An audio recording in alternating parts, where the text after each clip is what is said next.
All right, guys, so my next guest is Sheriff Corey Lee. He is a good friend of mine. He is the current sheriff of Stark County in Dickinson, North Dakota. He's been in that position for 8 years.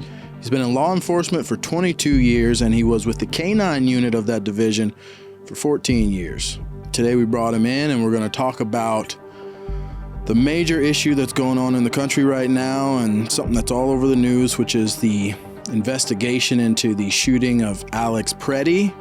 And we're going to talk a little bit about the shooting of Renée Good and what's going on with ICE in the country. So if you like this episode and you like the show, please give us a like and a subscribe.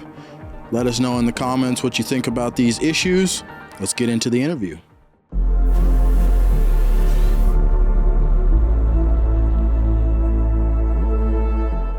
Law enforcement, especially the sheriff's office, we are elected officials, right? You don't run as a Republican or a Democrat. It's called a bipartisan position because in law enforcement, we represent everybody, right? Mm-hmm. So I show up on a scene. I don't care if you're Republican or you're Democrat. Doesn't mean two shits to me, you know? Yeah. We're going to deal with the situation. We're going to get it resolved. I'm the referee, and we move on, right? So I've always been fortunate in the fact that I'm pretty middle of the road. My parents are very liberal, very, very liberal. Wow. And I live in the most conservative part of probably the country, out in Stark County there. So I wouldn't call myself one thing or the other, honestly. People think because a lot of my views over the year and the way I dealt with COVID and things like that I'm this staunch Republican figure, and that's really not the case. Very middle of the road, and what's unique about being the middle of the road is you see both sides so clearly. You're not biased, and that's what we have in the United States right now so badly is if you're this side or this side, you have such an extreme bias, like the left is orange man bad, you know, and then the right woke stuff horrible, you know. And everything we see, we're looking through a tinted lens because of that bias. Whereas people in my fortunate position, I can see the idiocy on both sides, and like, yeah, you guys aren't listening, you aren't communicating, you aren't, you know, that's where we're failing the most in this country is we don't communicate with each other anymore. We don't have those open dialogues because there's so much hate and just visceral disagreement that it's not good. But getting back to this, if you look at Washington, D.C., so let's go back there. When ICE and those other organizations went into Washington, D.C. Do you guys remember that? Yeah. Initially, that was kind of the pilot. Do you remember how, for the most part, how smoothly that went? Sure. The people in Washington, D.C. were happy. The mayor and the local jurisdictions, the police department, sheriff's department, all worked together with ICE. Went real smooth, didn't it? Like, yeah. A lot of things came together and it went real nice. Now, you come to Minneapolis and you have this absolute disdain for the Trump administration and the things that they do. So two people that I have a lot of disdain for myself, Mayor Fry, and Governor Waltz, two people I cannot stand. I hate them. And I don't use the word hate lightly. That's not a word in my vocabulary, but the way that they handled the George Floyd riots and things like that, and left their people out to dry and let their city burn, and I just have no time. And especially the mayor of the city, very much a me, political, trying to be somebody, human being that I really don't think gives two shits about a lot of people. And I just don't have time for that. But anyway, you have these organizations that refuse to work with ICE. Now, I want you to think about this for a second. You're an ICE agent. And again, I'm not taking one side or the other. I just want to look at both. Because there's both sides of this, right? Sure. You're an ICE agent. Never been to Minneapolis in your life. I throw you in there. Boom, you're on the street. You're dealing with this stuff. Don't know north, south, east, west. Don't know friend or foe when they're coming up to you on the street. You're already at threat level midnight up here because things are rocking and rolling, right?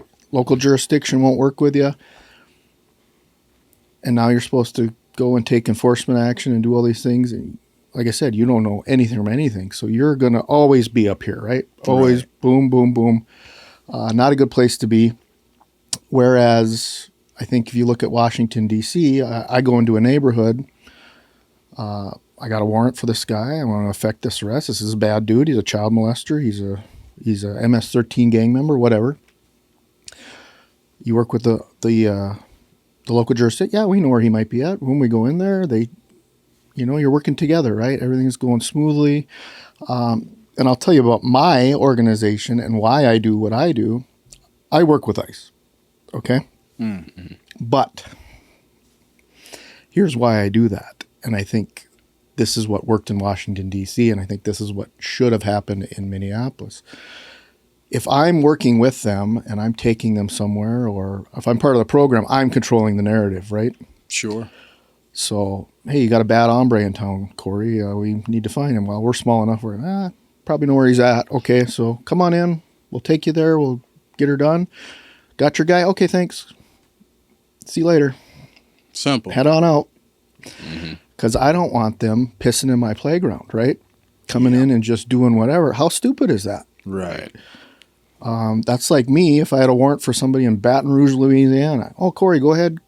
We're not going to help you, but go ahead and go root through the neighborhoods, and you have full jurisdiction because we're just going to give it to you, but we're not helping you. Oh, yeah. Mm-hmm. So I wander around and I raise havoc and cause shit, and Right. horrible game plan. Ineffective. We're seeing what's happening, but I think it's happening by design. I really do. They know what's going to happen if they let ICE come in here and root around and do what they're doing, and we're seeing it. And they just let it happen. But it's a political thing, right? Well, if we work with them, then we're going to lose our political favor with these extreme leftists. Mm-hmm. And it's both sides. It's Trump in there beating his chest. We're not stopping. We're not backing out. And you have Waltz and Fry. Well, we're going to fight you every step of the way. We're going to fight. Boom, boom, boom, boom. Mm-hmm. Havoc, right? Sure. And now you're in a horrible position because what's Trump going to do? He can't pull out because now I go to the next place. These guys know the game plan. All they got to do is come stir it up till we quit and back out. Right.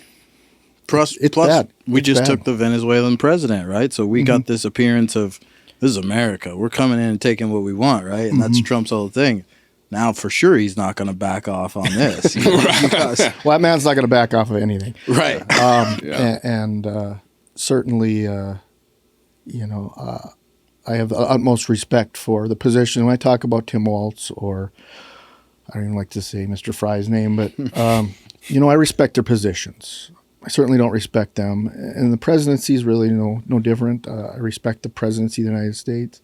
I thought the last administration was the worst thing we've ever had with the Biden administration. And that's more because I worry about national security. And I'm not talking about the border when I say I'm talking about the world when I say national security. Sure. And they just didn't get it. And we saw that very openly. And that's why I did vote for Donald Trump. Most people won't tell you who they voted for, but I felt I didn't have a choice because of national security. I was terrified of terrorism and all those other things. I know he understands that.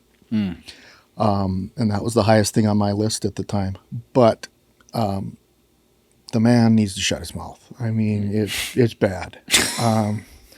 We could be so much better, so much more further ahead than we are if he would just play the part, act like a president, I hate to say it, but if he would speak like Obama, just a little bit, not necessarily carry the same policies and beliefs, but the speaking aspect of it, the visual representation of a leader. Amen. And I wasn't a huge Obama fan, but you're absolutely right. Presidential. That man was presidential. Yeah, just a little bit of adulting can take you a long way. He could have probably won over so many more people. Well, absolutely he could have. Oh, yeah. It's sad to watch, you can't, then that's the other half of it. You're like, I don't want the president to pretend to be fake, to be something that he's not, but you could tone the adult in the room up just a little bit. I mean, there's a difference between like pretending and like having manners that are like for Trump, circumstantial, Right. like how to act around your boys and then maybe different around your wife or your parents, Sure. like I feel like that's normal. But yeah. Yeah, for Trump, I feel like it would be pretending. That's why I say that. Because well, he's a businessman. I mean, let's remember he goes into these situations and he acts like he's trying to close a business deal constantly. Like, okay, that's fine, and but that's not the way the world works. And these other world leaders are really already very skeptical of you and what you're trying to do, and not the greatest look on TV. No, he just can't help himself. He really can't help himself. So the governor of Minnesota, or the mayor, is he the guy that was eating the Somalian food and dancing the Somali? Yes, Jacob Fry. Yeah, that guy, right? So what specifically about him, or is it just the way he's running? And again, this is my opinion, and we're all entitled to it. And I'm sure he thinks I'm a jackass. He has no idea who I am, but he's just phony. He's the pinnacle of. I think he wants to be a part of the next Democrat. If there is a Democratic president coming after Trump, I think he very much wants to be a part of that administration, and that's what he's working towards. He's playing the game. He's playing the part. He panders to his leftist crew in Minneapolis, which is very prevalent in that city. And that, whatever. I mean, that's part of politics, which is why I kind of loathe politics. And again, I'm elected official. There's two different things, though. Okay, right. You have elected officials that are auditors, sheriffs, state's attorneys, things like that, and then you have politicians that go in and deal with money and things like that. So Tim Waltz knows a lot of money we're dealing with, right? And that's why, isn't that why he just resigned, because of the whole Somali? He didn't resign. Recently? He's not running again. Oh, really? Yeah. Okay. Yeah. That's interesting. So I wonder, and there's a theory out there right now, especially with all this ICE stuff going on in Minnesota. It kind of all seemed to ramp up right after the Somali fraud was discovered in Minnesota, and it was, around the area of $1 billion, maybe more. Billions. Right, billions yeah. Of money, taxpayer money, just gone. People unaccounted for, fraudulently distributed to these learning centers or leering centers, and as soon as that story broke and everybody started talking about it, it's almost like, this is the conspiracy. It's like, well, let's let ICE start running rampant in the city just a little bit and take the focus. Old magician trick. Yeah. Look at this hand. Right. Because this is something that should put people in jail, right? Or prison. Yeah, I guess I don't necessarily agree. I mean, this wasn't a purposeful thing. Right. The shooting of that woman in the van or SUV was not, in my opinion, again, not something that was set up. Or Renée, good. But certainly, I do, and it's no doubt. You just watch the news; they're like, "Oh my God, look at that! Look at that!" Yeah, and they made sure that was the focus. Which,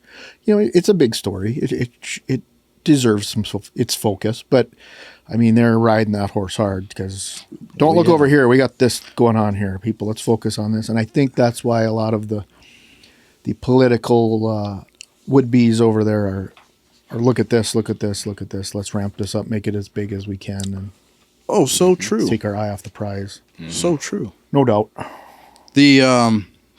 So this case specifically with Pretti, right? There's a lot of people saying it was not a valid shooting. It was not legitimate. There was the circumstances surrounding it.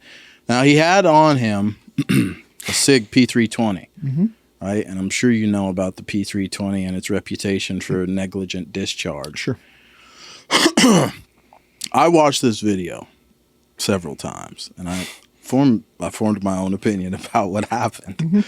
Right? So there's Pretti's doing his quote-unquote protest against ICE, right? In the course of that, an ICE agent goes over and I believe pushes a woman, get them out of the street because they're impeding this federal thing that they're doing. They're impeding their investigation, their duties. Pretti gets in the middle of it, kind of tries to help the woman. It seems like he's trying to help her, maybe. An ICE agent walks over to him and pepper sprays him, gets him out of the road too. at some point during that, apparently they're assuming, these ICE agents are assuming now that he is resisting. I didn't necessarily see that in the video. It didn't look like looked like a guy that had gotten pepper sprayed and didn't know what was going on anymore. So maybe he wasn't necessarily listening to the instructions as well. Mm-hmm. And just for context, we'll watch this video here so we kind of all have a good idea of what I'm talking about. Okay, so all these ICE agents jump on top of him, right? He has a gun. Mm-hmm. He's got this P320 in his back in a holster. Never reached for it. Right, mm-hmm. That was kind of the thing that they told immediately after this shooting, that he had reached for his gun. I believe was part of the narrative that went out. Never saw him reach for the gun. Right, he was on the ground. He was being controlled by looked like 4 agents around him. One agent goes in and reaches while he's on the ground. He's face down. They see the gun in his waistband on behind him. The agent goes in. One of the agents screams, "He's got a gun." Sure. Right. The agent, there's an agent in a gray hoodie or whatever. He reaches and grabs the gun off of him during this struggle, right? So all the other officers, they just hear he's got a gun, so they're on high alert. One officer draws his gun immediately on Pretti. And the guy with the gray hoodie on, he stands up with Pretti's gun, turns around and starts running across the street with it, to get it out of the scene or whatever. As he gets up and starts running, here's what I saw. This is just what I saw. Looks like that gun goes off in his hand. Whether he pulled the trigger in the chaos or whether the gun just discharged itself, it looked to me like the gun went off in his hand. Okay? Because Pretti only had his cell phone in his hand, right? Mm-hmm. As the gun goes off, my opinion, right? As the gun goes off in this ICE officer's hand, as he gets up and starts running across the street, Pretti is kind of rolling over on his side at the same time. And he has his cell phone in his hand. The ICE officers around him, they've heard, he's got a gun, he's got a gun. Yeah, okay? Gun was yelled. They hear a gunshot. Right? Mm-hmm. It 100%, the gunshot was not Pretti pulling the trigger. He didn't even have a gun on him when he was shot. The ICE officer had pulled that gun off of him and taken off with it. Mm-hmm. Okay? The other ICE officers hear this gunshot. See the phone in his hand, maybe. I don't want to challenge their competence with doing their job and being able to recognize a weapon versus a cell phone, but it was a chaotic environment, right? Sure. And they're, like you said earlier, they're probably all on high alert. And so he gets just blasted right there on the pavement right after this happened. None of it looked good. None of it looked like a lawful shooting. Mm-hmm. And I'd love to hear your take on that. Do you want to watch the video before so we have any context, or have you seen it? Well, are we going to visit the Renee Good thing at all today? I would love to. Yes. Yeah. Okay. Should we go back and start there? Let's back up. Let's start there. So you have incidents in law enforcement, and I'm not saying this is one of them with Pretti, but we'll get into that. But where you're legally justified to do things, obviously, doesn't make it right. And that's not just law enforcement, that's every citizen in the United States, right? Mm. You're legally justified to do some things, that doesn't make it right. That's my opinion of the Renee Good situation. I'm probably one of the few people right now that likes Christy No, but I get a kick out of her. But she made some statements, I think, that weren't very correct. In law enforcement, we are trained not to put ourselves in front of vehicles or behind vehicles. Sometimes it happens, just happenstance. You're moving around on a scene, it's going to happen. You're going to put yourself in a bad spot sooner or later if you're in this job long enough, right? That agent put himself in a bad spot. Shouldn't have been there. He did linger there a little bit, which, he had time to get out of the way. He should have recognized, hey, I'm in front of a vehicle. But like we've talked about, lots going on at these scenes. Maybe your mind's not on certain things. ICE agents typically don't do the amount of traffic stops that normal everyday cops do, right? So sure. Nonetheless, had that been myself or one of my deputies, I would have expected, as soon as she takes off, jump out of the way, chase her ass down, throw her in cuffs, take her to jail. Okay. End of story. That's the day right there, right? Not second guessing, because he was legally justified in doing it. I believe he was. Yep. Doesn't mean, and most of us wouldn't have done it. I can tell you that as law enforcement officers, most of us probably wouldn't have made that decision. Some would have. He did. In addition to that, you you see some other things come to fruition in that video. I think she didn't see him. We'll never know that, right? Yep. Because she's not with us anymore. But I think she's focused on this guy right here. Absolutely. When I'm watching the video, her mate, her significant other, is telling her, go, go, go, go, go, go. She stomps on the gas. And like I said, I don't think she ever saw him. He reacted, did what he did. Again, I hate second-guessing officers when I'm not there. But I just, most of us, and myself included, are not going to make that decision at that point. Or hopefully not put ourselves in that situation. We're in front of a activity vehicle with the motor running, especially. It's even more dangerous to be in back of that between two cars, of course. But so again, before we talk about Pretti here, we have legally justified and we have what's right and what's wrong in the eyes of the public. But I just wanted to touch on that with her, with that situation before we talk about this one. So. Oh yeah. And I agree too. I want to make it clear, both of these instances, I see both sides of it. Mm-hmm. And like you're saying, they are within their legal right and to take the actions that they're taking against these people, in the situations that they're in. And I'll lean towards the side of the ICE agents in doing what they're doing and it being probably, for the most part, the right call. Mm-hmm. There's gray areas for sure, but I've never been in a situation. I'm not a law enforcement officer.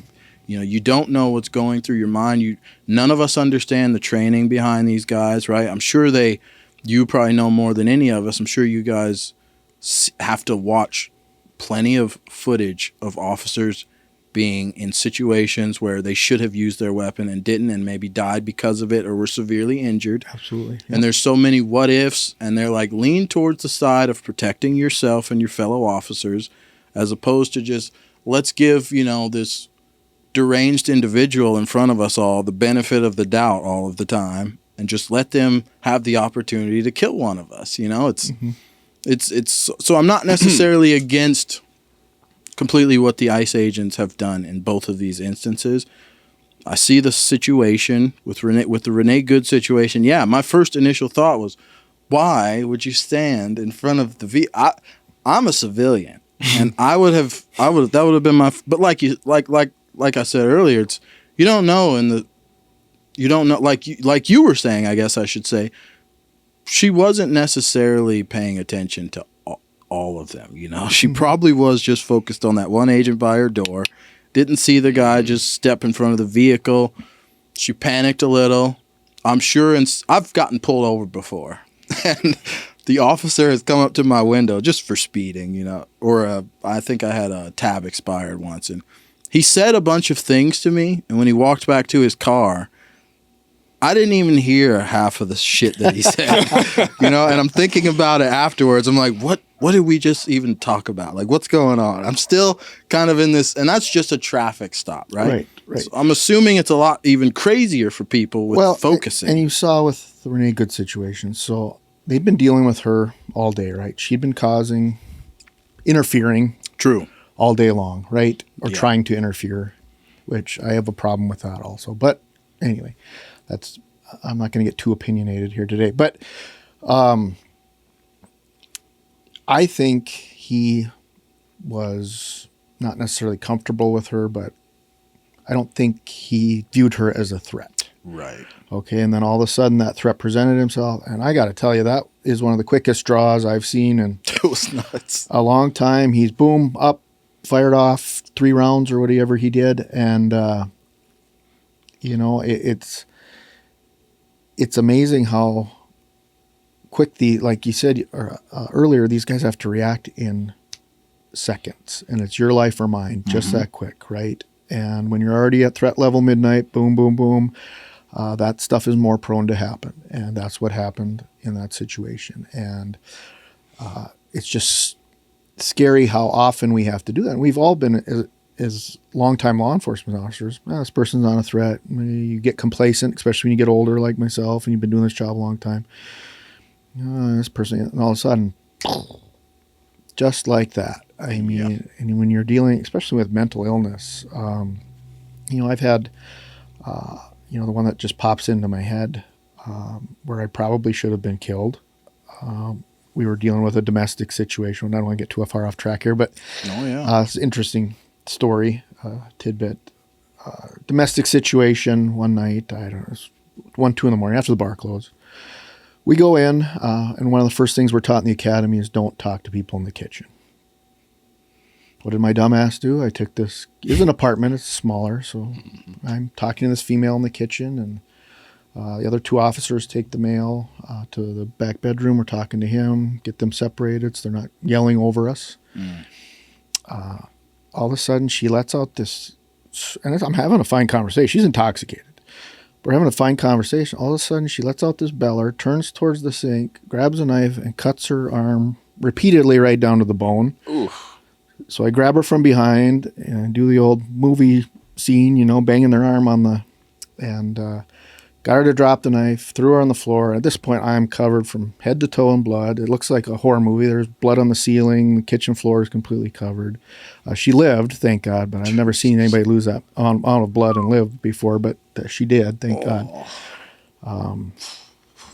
But just like that, and how quickly could she have grabbed that knife and shoved it in my neck or, complacency is a horrible thing. And, like I'm giving him grief about his tactics standing in front of the car. Well, what did I just do, Sure. So this stuff happens.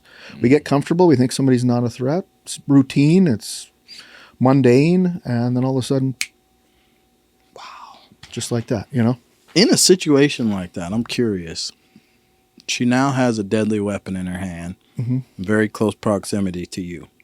Instead of grabbing her, if you'd have backed off and shot her because she's a threat with a knife, would that have been... probably would have been bad for me. Okay. Again, legally justified? Yes. Right? No. Right. Okay. We have less than lethal options. As do they. Would tasing... A little bit different situation with him. He's armed with a gun.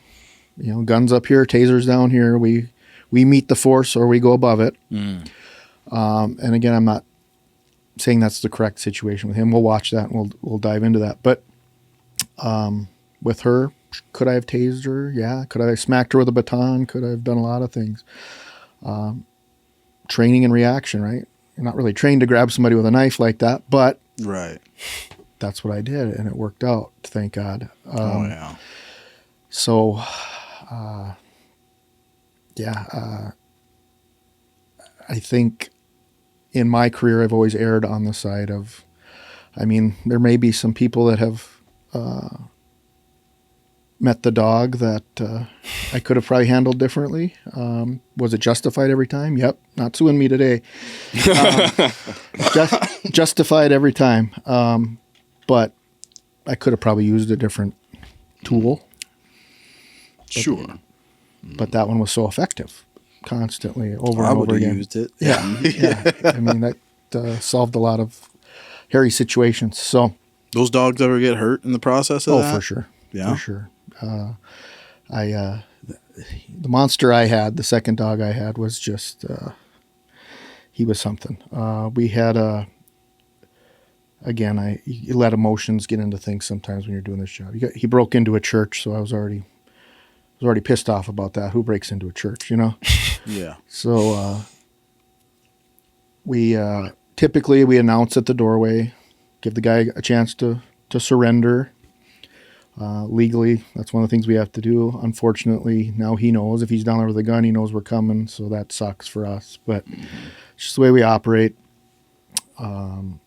Dog's pulling around the corner already, so I know he's on odor. All right, here we go. The guy's still in here. Click, runs downstairs. I take a handler with me, and I tell everybody else, stay. I don't know the floor plan of this.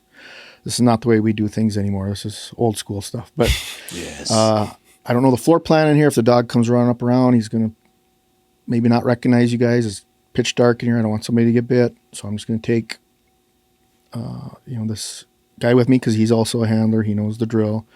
We're going to go in. We'll clear if we need. We'll holler. Need you guys, we'll holler.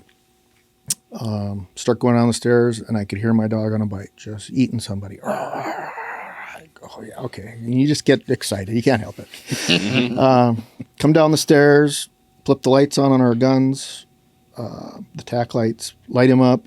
Boom, dog's got, and this is where we train. Boom, perfect forearm bite, dragging the guy across the floor, and the guy's just unloading, punching him in the face. Boom, boom. Well, it's just pissing him off, pissing the dog off more, making him pull harder, fight more. And that's, again, how they're trained. The more they fight, the more they're going to F you up, and it's just thrilling because your dog's in a dark environment, getting assaulted and still doing his job. It's all factors that kind of mess with what they do. And of course, start yelling at the guy, stop fighting the dog. Finally, he does. Out the dog, and turn around, and there's 10 cops standing behind me, yelling, screaming. I'm like, guys, I told you to stay outside. But once they heard the dog's on a bite, and they come running, everybody wants to see it, sort of thing. But yeah, that was interesting. He was heavily intoxicated, so that's why he I think put up more of a fight than most do. But It's probably the best time to get bit by a dog when you're intoxicated. well, You might not feel it as bad. As someone who's helped train them for 20 years, I've been bit several times, and it's Not fun. not good. The whole, I know we still got to get to this ICE thing, but the whole law enforcement, I've watched a lot of, Sean Ryan's podcast. I just love it so much. And throughout the course of them being overseas, they changed their tactics and the way they would go into houses and approach, bad guys, right? And a lot of them are saying, starting out early years of the war, they would scream and yell and kick through the door and announce themselves and, we're coming in to get you. And then they came to this point where it was like, this is not benefit. They're dealing with IEDs. People are clacking themselves off in suicide vests, all this crazy stuff. And they're like, we should be a lot more tactful here and quiet. We're going to sneak in. We're not going to announce ourselves. They're going up to putting guns to guys' heads while they're sleeping in beds and then waking them up, right? Those guys are the cream of the crop. Oh, yeah, man. I love listening to that stuff. Is that anything that police officers ever throw around, the idea of instead of rolling up lights and sirens and announcing ourselves all the time, why don't we roll in real quiet and sneak? Or is it kind of more of a legal thing that you need to announce yourself? I mean, yes. I mean, we're getting more into we're more tactical now than we've ever been. Again, we call it tombstone courage, where you go in and you're, again, Mr. Complacent and do some of the things that I probably still do. Yeah, and you think I have an uncle that was killed in line of duty in St. Paul. He was a detective. He was at the door pursuing a suspect that had already shot at police, and he's talking to somebody at the door, and the bad guy pops up behind her and shoots him in the abdomen and the head, kills him. And this is many decades ago, but cops ended up obviously showing up, and that guy didn't make it, because back then, if you killed a cop, you typically didn't survive, and he didn't. But you think I would revisit that more often in my head when I do some of the stupid things I do. But yes, but you are absolutely right. We have to give people the opportunity, even when we go into situations with our TAC team. They're out there in their big iron vehicle. They're yelling at the house, come out or else. And I think I struggle with that because I'm very impatient. this guy has put himself in this position. He's pressing the issue. There's often times where I want to react a little more quickly, and our TAC team is more methodical. And I'm not saying they're doing it wrong, because they're doing it right. But I just, let's get this resolved. This guy put himself in this situation, and especially when, we had one last year, I think it was. The guy's shooting at us from in the house, in the city limits, right across from our courthouse. And, I wanted to light that house up like a Christmas tree, like the Old West, That's right. But you just don't do that. You got a lot of other things to worry about. And had that been in the county, in the middle of nowhere, we would have maybe done things differently. But you're in city limits, you got to be kind of cognizant of where your bullets are going. So. Yeah, a little scorched earth is what I would want to do too. We're gonna get you out of there. Probably why I shouldn't be a cop. I've said several times I'd probably be in jail if I was in law enforcement, or I would, and that's why I know that I would err on the side of, I'm going to protect me, right?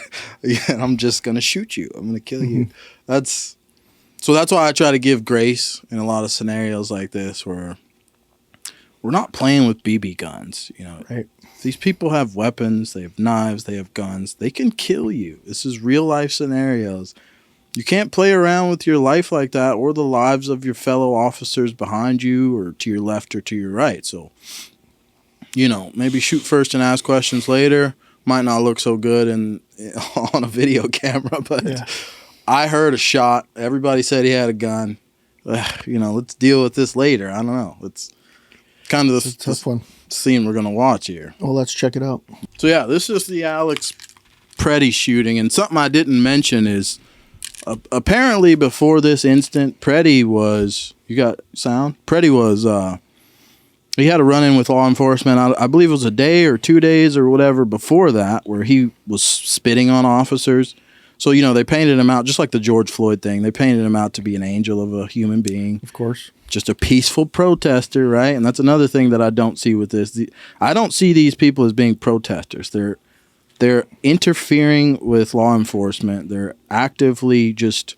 They're agitators. They're agitators. And a lot of time there's paid agitators. But, and you're absolutely right. And again, going back to my middle-of-the-road aspect, you have the liberal media who absolutely wouldn't show the stuff that happened prior, right? And then you have the conservative media who's they're going a little too far with this and the justified part, I think. But you could see it. He kicks out that taillight. He's spitting on. That's not peaceful protest. That's agitating, and that I think a lot more is going to come out about him and his mental health. And I think he was having some issues before he got into this, and I think we're going to learn a lot more about where he was at in his life prior to this. But he was definitely, he wanted to be somebody. Yeah. For sure.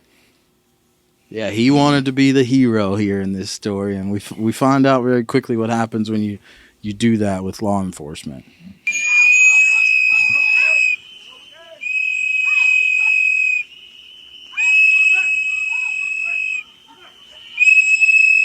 I don't know. I may have to blur some of this out. I believe this is the whole thing.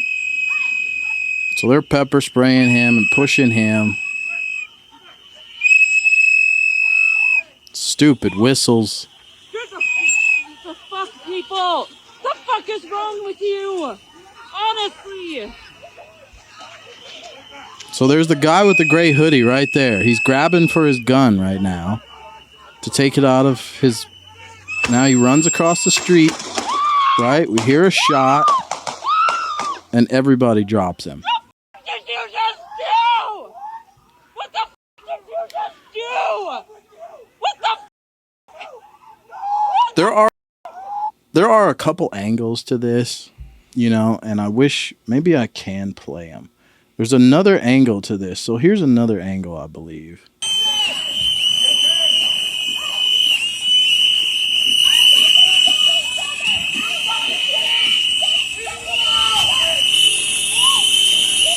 So this guy with the gray hoodie is going to take that gun and turn around and walk.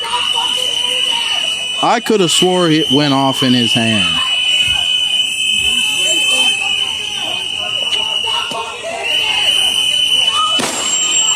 You even see his arm kind of jolt when he gets up and turns around to run. Man, and they keep pushing people, you know?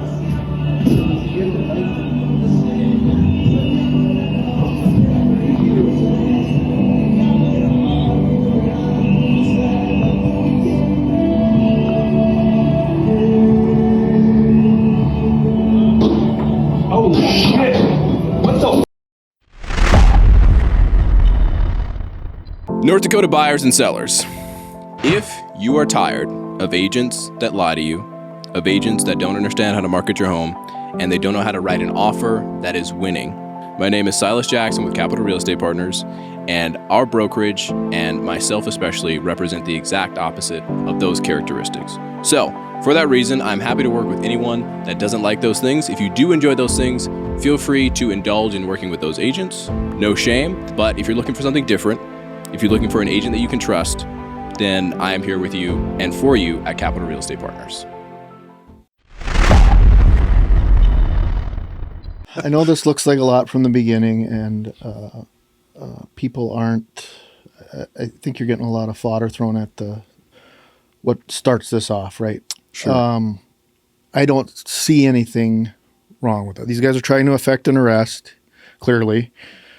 For what I don't. There could be several things, right? I know they tried to arrest him after the taillight thing, which was kind of hard to watch because they couldn't get control of him. He ended up getting up and running away. And they had intended on arresting him that day, which very rightfully so. He should have got his butt thrown in jail that day. Oh, yeah. So maybe these guys, I'm sure they had a briefing at some point. They knew who he was. I have no doubt. So it wasn't going to take much for him to be placed under arrest on this day because they known what he was capable of and what he had done. Again, just in theory, which is probably correct. So everything leading up to the shooting, I think, is good. Yeah. But... And I agree, by the way. So there's a thing called sympathetic gunfire. Uh-huh. So... And you'll see it in law enforcement a lot. When somebody shoots, somebody else is going to shoot. And oftentimes it's correct, right? So us three are taking down a bad guy. You yell gun, you shoot. I got to trust you guys. Like, you guys are my bros. You're my partners. You're right. Okay. If you saw it, I don't want to get killed. I don't want you guys to get killed. Boom, boom, boom, boom. We got to trust each other. I got to trust that this is right. And all good. After that first gunshot, which you're right, I think that's probably what it was. Boom. Somebody had already yelled gun. Yep. Mm-hmm. And he had a cell phone in his hand. Yeah, he had something in his hand. Maybe somebody looks and sees an empty holster now. Oh, crap. Yep. You got to really look at the totality of circumstances on this and let the investigation play itself out. Because there's like you said, there's so many angles. There's so many guys. When that first gunshot goes off, it could have been this guy over here on this side that can't see anything. Okay, I already heard gun. I hear a gunshot. Yeah. It's all in motion. It's all... What gets me, and I'm a very big... I'm a sheriff. I'm a constitutional guy. I'm a very big Second Amendment guy. He had every right in the world to be out there with a gun on his hip. Was it smart? Nope. Very stupid. I wouldn't do it. Yeah. Why would you? Well, in that scenario specifically, who are you going to shoot? I think he was, he wanted, my opinion. I think this is a man that wanted attention and wanted to be somebody and whatever. If that's your cause, and again, that's his right. God bless him, right? Not smart to go into these situations and. Again, I'm not saying not carry, but maybe conceal carry, or there's a lot of better ways to do this, right? Yeah. Than show off that you're armed. I'm not a big open carry guy to begin with, so I'm, again, a little biased probably. I don't want people knowing I got a gun. I want the element of surprise. I want, not only that, if you get jumped or whatever, of course they're going to try to disarm you. I don't want them to know that's there. That's right. I might need it later. So, just again, my opinion, having some issues with some open carry stuff. Not that it's wrong. Again, every right to do it. There is some other issues here. Again, this is very secondary.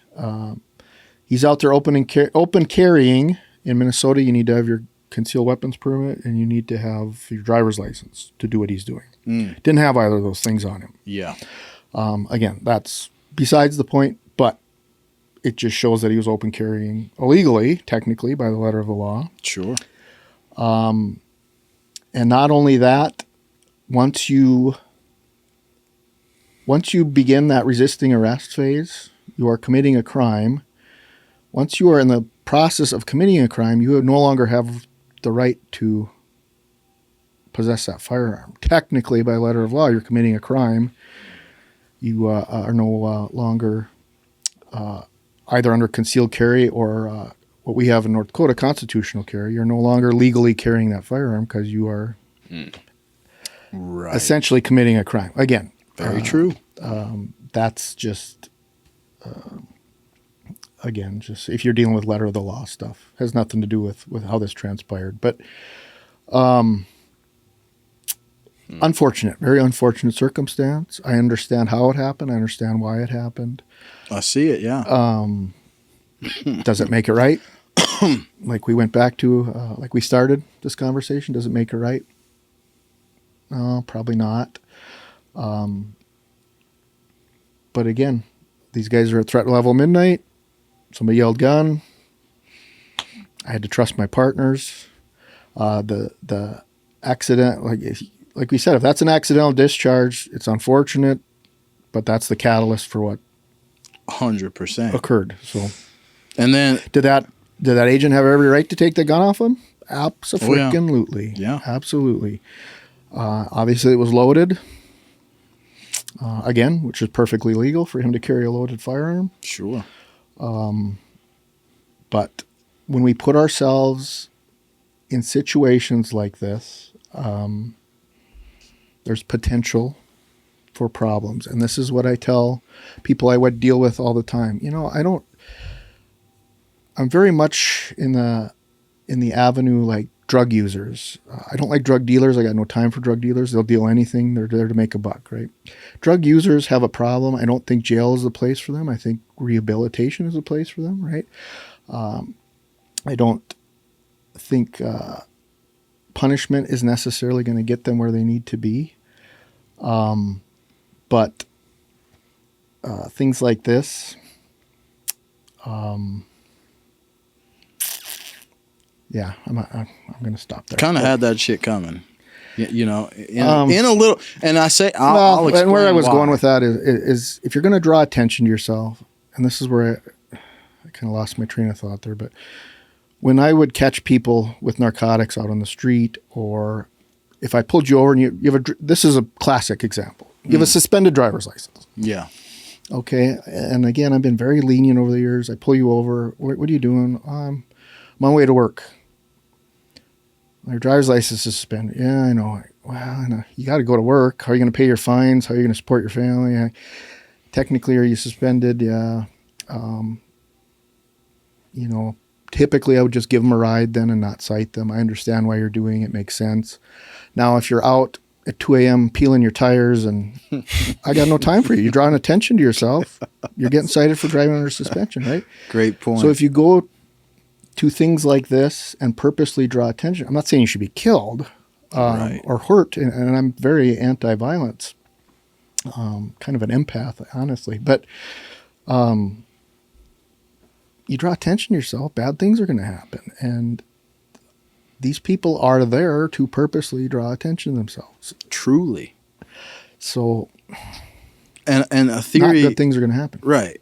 A perspective I have on it too is we all know with the George Floyd stuff that happened in the Kyle Rittenhouse situation where he ended up shooting, I forget, like 3 people that night or something. 2 or 3, yeah. Yeah. So in that scenario, there were riots going on everywhere. The riots were happening by everyday civilians, normal deranged people who were burning and looting and destroying shops and stuff, right? So good Samaritans or other people would come out with their guns, like Kyle Rittenhouse did that night, along with several other people, to help protect businesses and store owners, right, and homes, whatever, right? So in that specific scenario, you are out there and your potential threats are not law enforcement. Your potential threats are deranged people who are rioting and looting and burning down businesses and homes and whatever else, right? So it makes sense in that scenario to go out there to a protest with your gun. Does it? Okay. Well, I'd like to ask you that, right? In my point of view, right?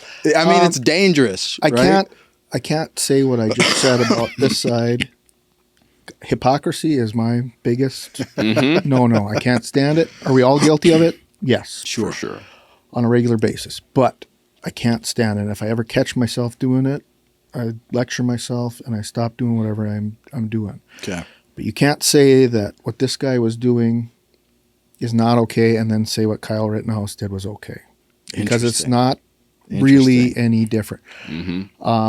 Now, I'll put a caveat to that. If you're a business owner and you're standing there with a gun protecting your business and take action to do that, I support that 1,000%.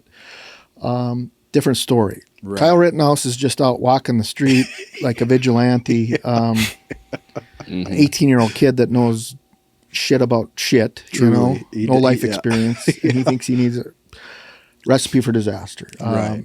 Again, what Kyle Rittenhouse did, was that justified? Yes. Was it legally justified? Yes, it was, and that's why he wasn't convicted. Sure. Was it smart? Was it appropriate? No. Right. Not in my opinion. I agree. Yeah, and my point to saying that was, in that gray area, right? He had at least that thought that I'm out here protecting civilians from other civilians, not from lawful agents doing their lawful duty, right? The Alex Pretti case, he goes out to protest lawful agents doing their lawful duties, essentially. He's not out there protecting necessarily anyone from anyone other than ICE agents who are legally doing that, right? And law enforcement officers. So it would have been, in my opinion, an extremely poor choice to bring your weapon. Because who are you potentially ever going to be in any altercation with in the instance that you're out there protesting whatever you're protesting? The other side is only law enforcement officers. It's not civilians burning down businesses, right? So to bring your weapon to that, it's like if you pull it and you use it, who are you going to... The only people you're going to use that weapon on is a law enforcement agent in this scenario. And I agree with you, but I don't. Again, you have that right to carry that gun and whatever, but you're also putting yourself in a scenario that's not going to be advantageous for you. Sure. Like this one was. Yeah. I have a question about the ICE agents too, right? Well, I just want to jump back to what we said 30 minutes ago, probably now. If Minneapolis PD and the Sheriff's Department and other agencies were working together with these guys, does this incident happen? No. And that's interesting you bring that up too, because the Minneapolis police chief, I printed this out. His name is Brian O'Hara. He was quoted on an interview with CBS News, and he said, quote, "The Minneapolis Police Department went the entire year last year recovering about 900 guns from the street, arresting hundreds and hundreds of violent offenders, and we didn't shoot anyone." Okay, when he was being asked about what's going on with the ICE stuff, right? So it's like, if that's the case, and furthermore, he pointed out, and he just made my point for me, didn't he? Exactly. But he also made the argument that we're so overstretched and we're so, we can barely handle our own duties. How can we go and help all these ICE agents as well, right? Was kind of what he was alluding to, it seemed like. But he's also saying, we can do this safely and effectively, and they could go out and help the ICE officers, correct? Well, the roadmap has been laid, right, in Washington, D.C. Tim Walsh, use your National Guard if you have to. Again, work with ICE, control the narrative. Sure. And don't let them run rampant like this, and help them get to their directed targets, the bad people, right? The child molesters, the murderers, the whoever. and not just, again, I think there's things that ICE are absolutely doing that I don't agree with. Some of which is stopping people that are citizens, and if you don't have more probable cause to stop somebody than the color of their skin or whatever, I don't agree with that. That's violating your Fourth Amendment right. Like I said, I'm a sheriff. I deal with the Constitution, right? That's what I deal in. And there's things that are occurring that are not okay. And if the local entities would work with them, very likely that these things wouldn't be occurring. So Governor Waltz and Mayor Fry, you are creating this mess. I don't care what anyone else says. It's been done in other places successfully with cooperation. You are doing this for political advantage or trying to, and you are causing this mess. Okay, and then so here's another interesting point to that. How much influence does the governor have over the police chief that the police chief in Minneapolis or Minnesota is not willing to help ICE? I think that's more the mayor. The mayor. Mayor right. Waltz basically has his job in his hands. So Really? if the chief does not comply, and I'm not, maybe the chief agrees with the mayor. Right. I don't know. I don't know anything about this chief, but he has full authority to get rid of the chief. Really? But you, as the Between chief himself and the commission or the city council, as the chief, you're not legally obligated you're not an elected to official. keep the peace, though. To help ICE. Why would you? And supposedly, we do have some National Guard members that were activated in Minneapolis.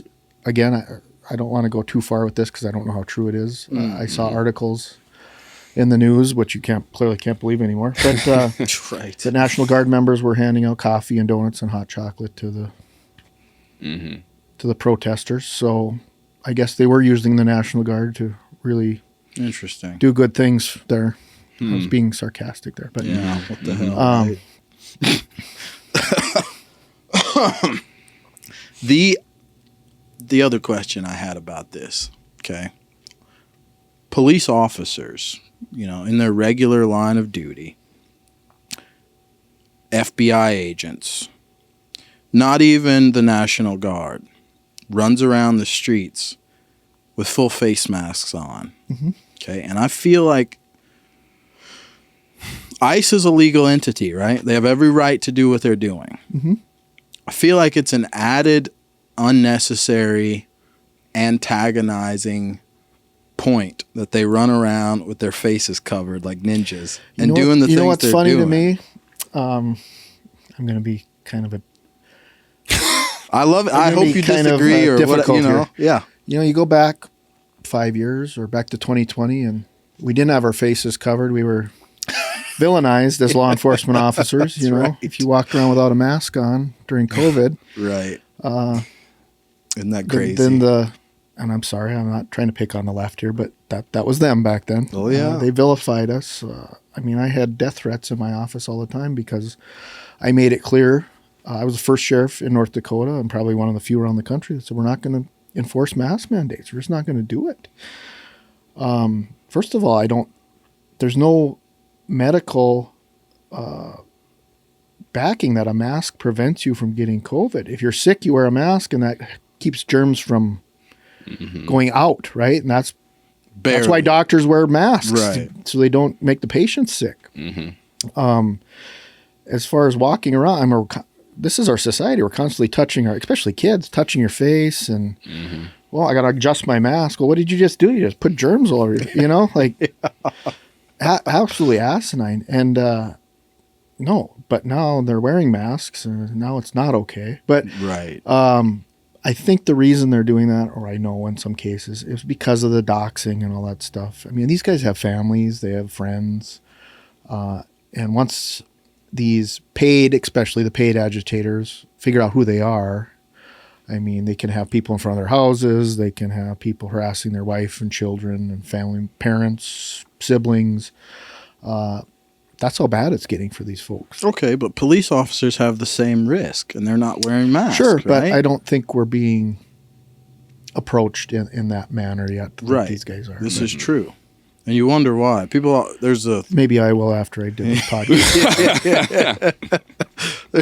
There is a thing going around, it's like police officers are constantly tearing criminals away from their families and locking them up in prison. Mm-hmm. No different. And the argument is, ICE is tearing families apart in this country. They're taking the dad. He's illegal. He's gone. You're destroying families, right? Law enforcement has been doing that for forever. Okay? They're not wearing face masks. That's a legal duty that they're carrying out. True, but you're going way back before social media and all this other stuff. Doxing has only become a thing, in the last couple of years, especially, right? That's true. So you're going to see things change a little bit. I don't, obviously, locally, we're not going to let our guys run around with masks on, and I'm not for that. Right, and why would we not do that, right, is my question. Do you not think that maybe it adds just a little bit of unnecessary... Like to the civilian, not to me. You right? look more like a gang member or someone. To the idiots out there who are protesting. I get it, and I'm on that side. I would never let our staff. Of course, we're in a small community. Everybody if you're a cop, people know you're a cop, right? De-escalate, right? Take my mask off. But again, the thing that you and I can't understand what these guys are going through with that stuff, because we haven't had that happen to us yet. But from all accounts, it's pretty awful what these guys are going through once they're identified. So it's true. Again, who's creating that? Right. That's true. No sane individual. None of the rest of us are out there antagonizing ICE like this. Do you think I think that's, maybe that temperature probably is comfortable to cover your face. But do you think when they're down south, they want to wear a mask? It's probably awful when it's hot out. But when you have a culture over here that's, and I'm not talking about the left, I'm talking about paid agitators, whatever political party they're from. I'm sure you have conservative folks that are taking advantage of the free cash and going out there stirring the pot too. But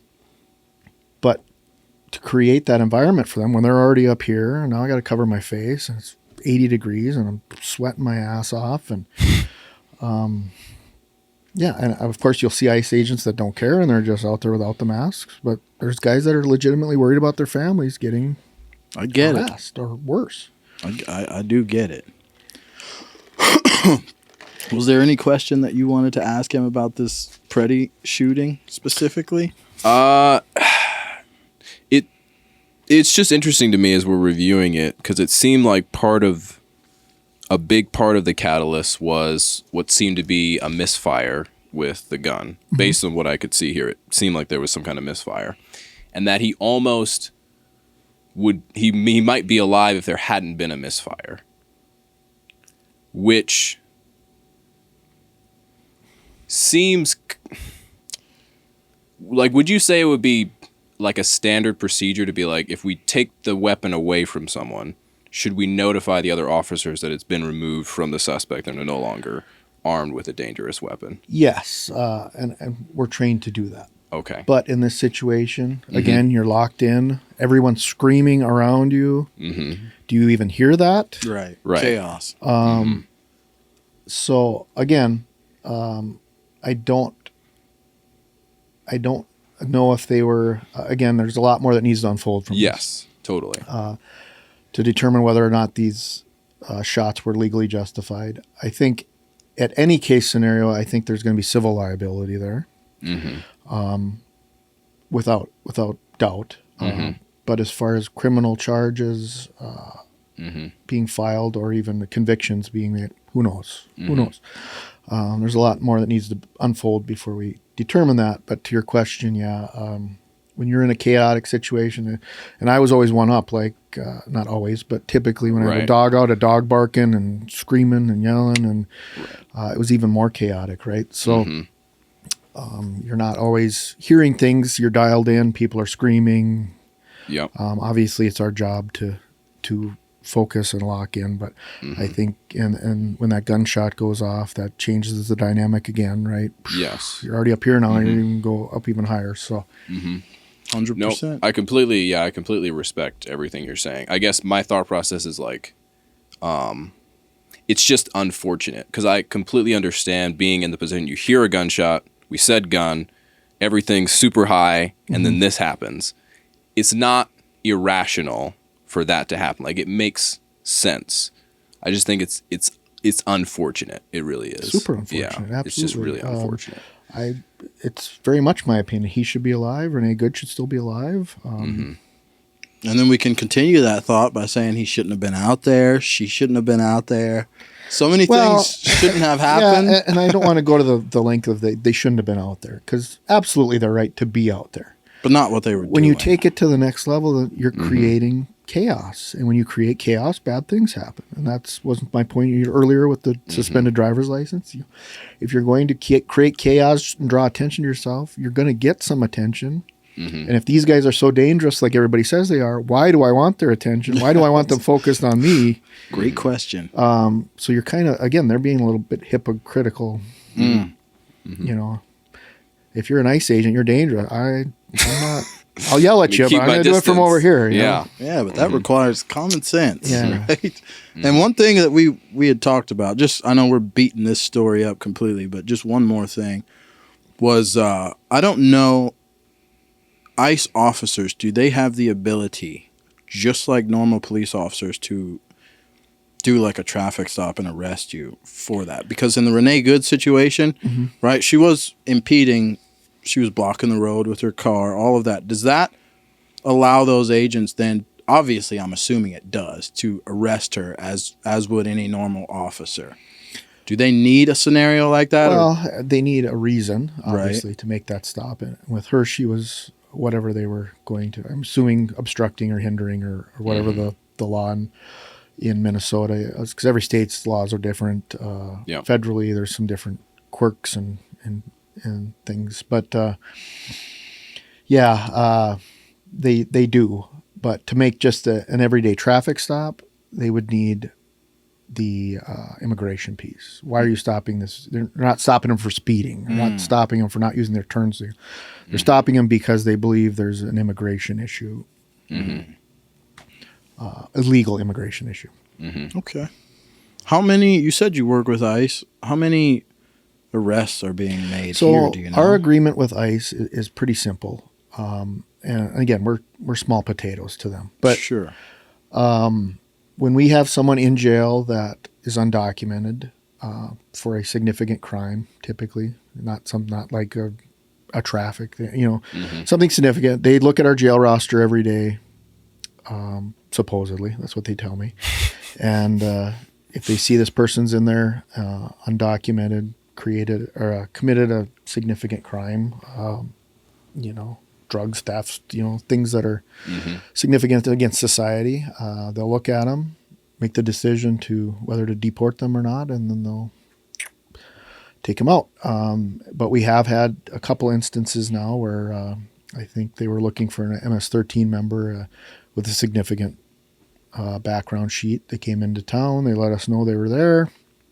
Went to the job site, picked them up, out. So perfect. I mean, that's really all it takes. And I realize the dynamic is way different in the big cities, and I'm comparing apples to oranges here. But really, if they would just do that, because they've shown it in Washington, D.C. and other places, like, it's so simple. Come here, do it under our narrative, right? I'm controlling the narrative. You're in my backyard. I'm going to go with you. We're not going to screw around with this other stuff. Like, if we're going to really harp on these guys, if that's the narrative that whoever's pushing, that these guys are not trained properly or whatever the case may be, well, then send your people with them.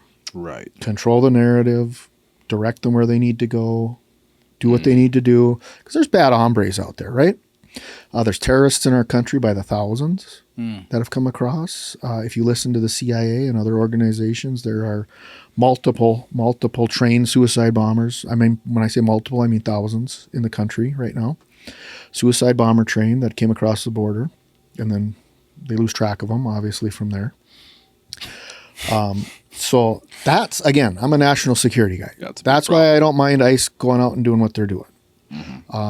Do I like the way they're doing it? Not in Minneapolis. But again, I think that narrative is being created by the local government, and that's why we're seeing the chaos there. I see. The suicide bombing thing, I remember hearing about that. Well, you like Sean Ryan, you should have seen it on his show. Oh, Probably. yeah. That's right. Jeez. I am so curious when one of these guys is going to show their faces in the form of an attack. Well, And why it hasn't happened yet. It's funny that you say that, because I wake up in the middle of the night and I sit there and I lament for 2 hours, because usually when I fall asleep at night, I got YouTube on and I'm going down the rabbit hole. You know? And I thought about it from that angle. What happens when we have things like 9/11 or the Boston Marathon or things like that? What happens to our country? It comes together. Yeah. Right? All of a sudden, bullshit, not here. And all of a sudden, they create this. You think a terrorist wants to create this right now when we got this going on? We're destroying ourselves from the inside out. That is not the time to mess with us. Let them implode. That's a good point. Yeah. I mean, these guys aren't stupid. Worst thing they could do right now is attack us. Yeah, we're like, doesn't their country have oil? It's time for us to do something here. Increase the budget. But I mean, does that not make perfect sense? It does. Yeah. Right. It's also terrifying that they were allowed to come in. Yeah. We knew who they were at one point, lost track of them. We know they're suicide bombers. We know they hold these crazy ideals against America. It sounds simple to me. You know, I see videos like you. I'm watching YouTube stuff online, and I'm seeing law enforcement. I'm seeing FBI. They're going after, you know, prostitutes, right? They're doing stings on, and I'm thinking to myself, why in the hell there's known suicide bombers running around in this country? We're chasing after the world's oldest profession. Yeah, what the hell are we doing here? Why are we not rounding up those guys? To that topic, when you deal with prostitution, I do got to defend them a little bit. You're dealing with a lot of human trafficking. Underage people too. So I don't want to take away from what they're doing because it's very important. But you're right. There should be different tier levels of priority with that. But in fact, I mean, there's a lot of agents out there. So this is getting worked on, whether you realize it or not. But we still have to deal with, you know, it's like our law enforcement. Is speeding the biggest thing? Like, why is your deputy dealing with speeding when we've got thefts and so all those other things just going 90. On? Yeah. There has to be that balance and that happy medium, right? So we need to keep track of everything and keep the Band-Aid on society the best we can. So. I do agree with that. Does anybody want to take a break? Sure. Okay, we're going to take a break here, and then when we get back, I would like to talk a little bit maybe about the human trafficking side of things that's going on in the country a little bit, because that's something that Sean Ryan has been covering extensively, and I don't know, it's interesting. There's a lot of interesting things to that, but we'll get back after the break.